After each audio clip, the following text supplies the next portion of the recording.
A kú déédé àsìkò yìí, kókó inú ìwé ìròyìn la mú wá fún yín láti inú àwọn ìwé ìròyìn ilẹ̀ Nàìjíríà. Orúkọ tèmi ni Ọmágbémisọ́lá Ọmọlọ́gọ̀mádẹ àìjẹran ẹdán. Kọmíṣánná fún ìròyìn àti ìdánilẹ́kọ̀ọ́ ará ìlú ní ìpínlẹ̀ Ọ̀ṣun Kọ́lápọ̀ Álímì ti ní gómìnà Adémọ́lá Adélékè yóò darapọ̀ mọ́ ẹgbẹ́ òṣèlú tuntun mìíràn títí ọjọ́ 13 oṣù kejìlá lẹ́yìn tí ó kọ̀wé fipò sílẹ̀ kúrò ní ẹgbẹ́ òṣèlú People's Democratic Party (PDP). Síwájú àkókò yìí ni ìròyìn jábọ̀ wípé gómìnà Adélékè ṣe àgbékalẹ̀ lẹ́tà ìkọ̀wé fipò rẹ̀ fún àwọn òṣìṣẹ́ ẹgbẹ́ ní Ṣàgbà Abógundé Ward 2 ìjọba ìbílẹ̀ Àríwá Ẹdẹ ní ọjọ́ 4 oṣù kọkànlá ọdún 2025 nígbà tí ó ń sọ̀rọ̀ lórí ètò òṣèlú kan ní Rave FM ìlú Òṣogbo lónìí ọjọ́ Ìṣẹ́gun.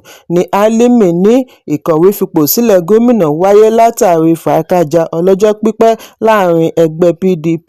Álímì ṣàlàyé wípé gómìnà ìpínlẹ̀ Ọ̀ṣun àti aṣíwájú Ẹdẹ ti kọ̀wé fi ipò rẹ̀ sílẹ̀ bí ó ti rọ àwọn olùgbé kí wọ́n ṣe sùúrù kí wọ́n sì tẹ̀síwájú àti máa ṣe àtìlẹ́yìn fún gómìnà. Ẹ̀kúnrẹ́rẹ́ ìròyìn wà nínú ìwé ìròyìn Punch tó jáde lónìí. Gómìnà ìpínlẹ̀ Akwa Ibom Umo Eno ti bu ọwọ́ lu sísan owó oṣù kẹtàlá fún àwọn òṣìṣẹ́ ìjọba ìpínlẹ̀.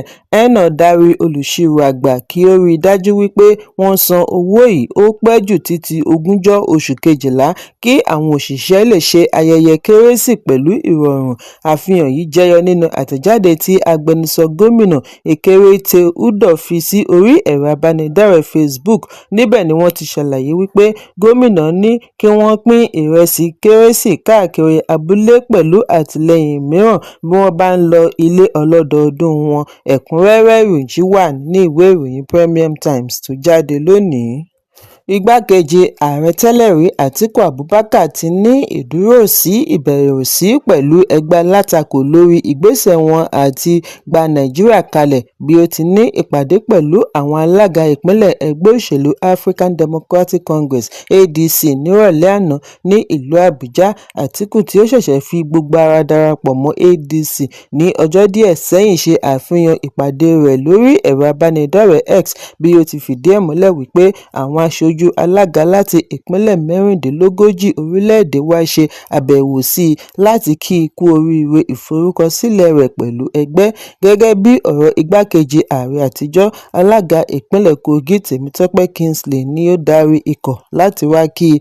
Àtíkù wá tẹnumọ́ wípé àfojúsùn ẹgbẹ́ ìdàpọ̀ ni láti ṣiṣẹ́ fún ìṣọ̀kan àti ìlọsíwájú orílẹ̀-èdè bí ó ti fi ẹ̀sùn kan ẹgbẹ́ òṣèlú All Progressives Congress (APC) wípé wọ́n túbọ̀ ń ti Nàìjíríà wọ inú ẹrẹ̀. Ó ní APC ń lépa àti ba orílẹ̀-èdè jẹ́, àwọn sì ti ṣetán àti fòpin sí èyí. Láti ìgbà tí Àtíkù ti fi gbogbo ara darapọ̀ mọ́ ẹgbẹ́ òṣèlú ADC ni ó ti ń ní ìpàdé pẹ̀lú ẹgbẹ́ òṣèlú lórí ìgbìyànjú àti ró ẹgbẹ́ ìdàpọ̀ lágbára síwájú ìdìbò ọjọ́ iwájú. Ẹ̀kúnrẹ́rẹ́ ìròyìn wà nínú ìwé ìròyìn Vanguard tó jáde lónìí. Ààrẹ Bọ́lá Tinubu ti yan Chief of Defence Staff àná CDS General Christopher Musa gẹ́gẹ́ bí mínísítà agbèfọ́ba. Nínú lẹ́tà tí ó kọ ránṣẹ́ sí ààrẹ ilé ìgbìmọ̀ Godswill Akpabio ní Tinubu ti ṣe àfihàn ìyànsípò Musa gẹ́gẹ́ bí ẹni tí yóò gba ipò Mohammed Badaru tí ó kọ̀wé fi ipò sílẹ̀ lánàá. Musa sìn gẹ́gẹ́ bí Chief of Defence Staff láti ọdún 2023 títí di 2025. Ó gba àmì ẹ̀yẹ Colin Powell fún iṣẹ́ ológun ní ọdún 2012. Lẹ́yìn àgbékalẹ̀ orúkọ Musa ni ààrẹ bẹ̀rẹ̀ ìpàdé pẹ̀lú àwọn olórí ológun ní ilé agbára ìlú Àbújá. Ìròyìn jábọ̀ wípé ìpàdé yìí ń wáyé láàrin wákàtí 24 tí Abubakar Badaru kọ̀wé fi ipò sílẹ̀. CDS Ọ̀gágun Olúfẹ́mi Olúyẹdẹ ni ó darí ikọ̀ wá sí ibi ìpàdé.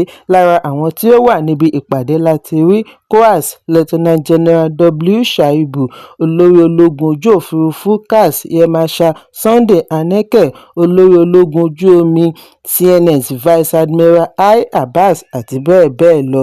Ẹ̀kúnrẹ́rẹ́ ìròyìn wà nínú ìwé ìròyìn Daily Post tó jáde lónìí. Ìgbìmọ̀ House of Appropriations láti ilẹ̀ United States yóò darí ìpàdé lónìí láti fi gbájúmọ́ ẹ̀sùn ìṣekúpa àwọn Kìrìsìtẹ́nì ní Nàìjíríà gẹ́gẹ́ bí Congressman US Riley Moore ṣe fi hàn lórí ẹ̀rọ abánidọ́rẹ̀ẹ́ X. Lára àwọn tí yóò kópa nínú ìpàdé yìí ni igbákejì alága àti alága National Security Subcommittee Mario Diaz-Balart pẹ̀lú àwọn ọmọ ẹgbẹ́ àjọ tó ń ṣàmójútó ọ̀rọ̀ ilẹ̀ òkèèrè àti ìṣúná, àwọn aṣojú láti US Commission lórí Òmìnira Ẹ̀sìn Ilẹ̀ Òkèèrè pẹ̀lú àwọn ọ̀jọ̀gbọ́n ni wọ́n ti ṣètò láti kópa. Gẹ́gẹ́ bí ìkéde, kókó ìpàdé yìí ní láti tàn mọ́lẹ̀ sí rògbòdìyàn àti ìṣekúpa àwọn Kìrìsìtẹ́nì ní Nàìjíríà. Ìpéjọpọ̀ yìí ni wọ́n á fi gbọ́ ìjẹ́rìísí ìròyìn tí ààrẹ US Donald Trump pàṣẹ lé lórí ìṣekúpa Kìrìsìtẹ́nì ní Nàìjíríà àti ìgbésẹ̀ tí Congress lè gbé láti fi ṣe àtìlẹ́yìn fún White House lórí ìgbìyànjú wọn àti dáàbò bo àwọn aláìlágbára onígbàgbọ́ ní agbègbè wọn lágbàáyé. Àìpẹ́ yìí ni ààrẹ Bọ́lá Tinubu bu ọwọ́ lu ikọ̀ Nàìjíríà sí US-Nigerian Joint Working Group tí wọ́n ṣe àgbékalẹ̀ láti fi ṣe àdéhùn lórí ààbò lẹ́yìn ìjíròrò láti ọ̀dọ̀ àwọn alágbára ní ilẹ̀ Washington tí National Security Adviser Nuhu Ribadu darí. Ẹ̀kúnrẹ́rẹ́ ìròyìn ṣì wà nínú ìwé ìròyìn Punch tó jáde lónìí. Ìlúmọ̀ọ́ká olórin David Adeleke tí gbogbo ènìyàn mọ̀ sí Davido ti fèsì sí ìkọ̀wé fipò sílẹ̀ àbúrò bàbá rẹ̀ tí àwọn onígẹ̀ẹ́sì ń pè ní Uncle àti gómìnà ìpínlẹ̀ Ọ̀ṣun Adémọ́lá Adeleke kúrò ní ẹgbẹ́ òṣèlú PDP. Ẹyọ gbólóhùn kan ṣoṣo tí Davido sọ ti dá awuyewuye sílẹ̀ bí ọmọ orílẹ̀-èdè ṣe ń túmọ̀ rẹ̀ sí ti òṣèlú. Bí àwọn kan ṣe ní ó ń pè fún sùúrù ni àwọn mìíràn ní ó mọrírì ipò òṣèlú ẹbí Adeleke. Ẹ̀kúnrẹ́rẹ́ ìròyìn ṣì wà nínú ìwé ìròyìn The Guardian tó jáde lónìí. Kókó inú ìwé ìròyìn tòní kò ní jù báyìí lọ. Ẹ pàdé mi lọ́la fún àkọ́tún ìròyìn. Kí a tó lọ, ẹ má ṣaláì fi àkíyèsí yín ránṣẹ́ kí ẹ sì bá wa subscribe sójú náà wa lórí YouTube kí kókó inú ìwé ìròyìn lè máa tẹ̀ yín lọ́wọ́ ní kíákíá.